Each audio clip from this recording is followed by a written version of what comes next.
फटका बसणार आहे तो पोल्ट्री उद्योगाला। याचं कारण म्हणजे अमेरिकेत लोक फक्त चिकन ब्रेस्ट खातात, ते चिकन लेग्स फेकून देतात किंवा ते त्यांच्या खाण्याचा भाग नाही असं ते मानतात।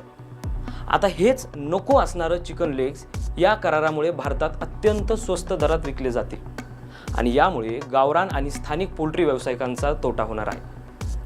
जानेवारी ते नोव्हेंबर 2025 या काळात अमेरिकेनं भारतात तब्बल 2.85 अब्ज डॉलर्सची शेती निर्यात केली आहे।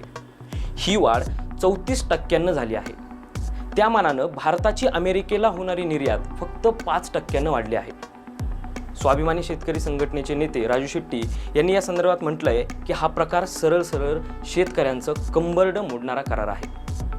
एकीकडे खतांवरील सबसिडी कमी होत असल्यानं शेतकऱ्यांचं उत्पादन खर्च वाढलाय आणि दुसरीकडे जागतिक बाजारपेठेतून शून्य दरात येणाऱ्या मालाशी त्याला आता स्पर्धा करावी लागणार आहे। तुर्तास इतकंच। हा करार खरोखरच भारताच्या फायद्याचा आहे की फक्त अमेरिकेच्या दबावाखाली झालेला निर्णय? तुम्हाला काय वाटतंय? अमेरिकन मालाला भारतीय बाजारपेठेत मोकळीक देणं योग्य निर्णय आहे का?